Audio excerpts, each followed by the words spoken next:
إنما يخشى الله من عباده العلماء. بسم اللہ الرحمن الرحیم. السلام علیکم ورحمۃ اللہ وبرکاتہ. دوستو، امید ہے کہ آپ سب خیر و عافیت سے ہوں گے. میرے عزیز ساتھیوں، آج آپ حضرات کی خدمت میں دو بڑے مشہور واقعے اور ان واقعوں کی حقیقت پیش کر رہا ہوں. اس ویڈیو کو دھیان اور توجہ سے دیکھیں، انشاءاللہ بہت فائدہ ہوگا. اگر آپ ہمارے چینل پہ نئے ہیں تو چینل کو سبسکرائب کر لیجئے، ویڈیو کو لائک اور شیئر کریں. لوگوں تک صحیح بات اور دین پہنچانے میں آپ ہماری مدد فرمائیں. میرے ہاتھ میں کتاب غیر معتبر روایات کا فنی جائزہ جلد نمبر 6 ہے. اس کا صفحہ نمبر 363 364 کھول کے دیکھیں گے تو آپ کو یہ دونوں واقعے اور ان واقعے کی حقیقت مل جائے گی. تو سب سے پہلا واقعہ سنیں. ایک صحابی رضی اللہ عنہ ایمان لے آئے اور کچھ عرصہ صحبت نبی صلی اللہ علیہ وسلم میں رہنے کے بعد گھر واپس گئے. وہاں ان کے کسی عورت سے تعلقات تھے. وہ عورت ان سے ملنے کے لیے آئی. انہوں نے رخ پھیر لیا. وہ کہنے لگی، کیا بات ہوئی؟ وہ بھی وقت تھا جب تم میری محبت میں بے قرار ہو کر گلیوں کے چکر لگاتے تھے، مجھے ایک نظر دیکھنے کے لیے تڑپتے تھے، میری ملاقات کے شوق میں ٹھنڈی آہیں بھرتے تھے. جب میں تم سے ملاقات کرتی تھی تو قسمیں کھا کھا کر اپنی محبت کی یقین دہانی کراتے تھے. اب میں خود چل کر تمہارے پاس ملنے کے لیے آئی ہوں تو تم نے آنکھیں بند کر لی، آنکھیں پھیر لی. وہ فرمانے لگے کہ میں نے ایک ایسی حسین ہستی دیکھی ہے کہ اب اس کے سوا کسی کو نہیں دیکھ سکتا، یعنی کہ محمد رسول اللہ صلی اللہ علیہ وسلم کو دیکھ کر ان پہ ایمان لا چکا ہوں، اور ایمان لانے کے بعد اب میرے لیے تو حرام ہے. اس طریقے سے بھی اس کو بہت سے حضرات بیان کرتے ہیں. تو وہ عورت کہتی ہے، ایک بار مجھے دیکھ تو لے، ایک بار میری طرف دیکھ تو صحیح. تو یہ صحابی کہتے ہیں، یا تو یہاں سے چلی جا ورنہ میں تیری گردن اتار لوں گا. یہ تلوار نکال کے کھڑے ہو جاتے ہیں. کیا ہے اس واقعے کی حقیقت؟ کیا یہ کسی کتاب میں ملتا ہے یا نہیں؟ تو اس واقعے کی حقیقت یہ ہے، تلاش بسیار کے باوجود یہ روایت سندن تاحال ہمیں کہیں نہیں مل سکی، اور جب تک اس کی کوئی معتبر سند نہ ملے اسے آپ صلی اللہ علیہ وسلم کے انتساب سے بیان کرنا موقوف رکھا جائے، کیونکہ آپ صلی اللہ علیہ وسلم کی جانب صرف ایسا کلام و واقعہ ہی منسوب کیا جا سکتا ہے جو معتبر سند سے ثابت ہو.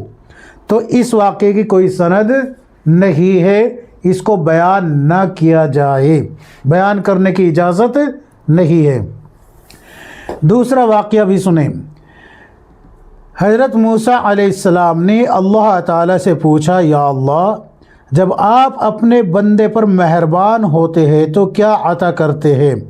اللہ تعالیٰ نے فرمایا، اگر شادی شدہ ہو تو بیٹی عطا کرتا ہوں. حضرت موسیٰ علیہ السلام نے پھر پوچھا، یا اللہ، اگر آپ کسی بندے پر زیادہ مہربان ہو تو پھر کیا عطا کرتے ہیں؟ اللہ تعالیٰ نے پھر فرمایا، تو میں اسے دوسری بیٹی عطا کرتا ہوں. حضرت موسیٰ علیہ السلام نے پھر پوچھا، یا اللہ، اگر آپ کسی بندے پر سب سے زیادہ مہربان ہو تو پھر کیا عطا کرتے ہیں؟ تو اللہ تعالیٰ نے پھر فرمایا، اے موسیٰ، میں تیسری بیٹی بھی عطا کرتا ہوں، اور جب میں اپنے بندے کو بیٹا عطا کرتا ہوں تو اس بیٹے سے کہتا ہوں، جاؤ اور اپنے باپ کا بازو بنو، اور جب بیٹی عطا کرتا ہوں تو مجھے اپنی خدائی کی قسم، یعنی کہ مجھے اپنے خدا ہونے کی قسم، میں اس کے باپ کا بازو خود بنتا ہوں. آپ حضرات نے بہت سے حضرات سے اس کو سنا ہوگا، بڑے بڑے مقررین حضرات ہیں، نام لینا مناسب نہیں سمجھتا، کیسے فخر سے اس کو بیان کرتے ہیں کہ اللہ تبارک و تعالیٰ اس گھر میں برکت نازل فرماتا ہے جس میں بیٹی ہوتی ہے. حضرت موسیٰ علیہ السلام نے پوچھا، یا اللہ، جب تو اپنے بندے سے راضی ہوتا ہے تو کیا دیتا ہے کہ میں بیٹی دیتا ہوں، پھر اور زیادہ راضی ہوتا ہے تو کیا دیتا ہے کہ میں بیٹی عطا کرتا ہوں. آپ نے سنی ہوگی یہ مقررین حضرات سے. اور بعض مقامات پر یہ روایت ان الفاظ سے بھی بیان کی جاتی ہے۔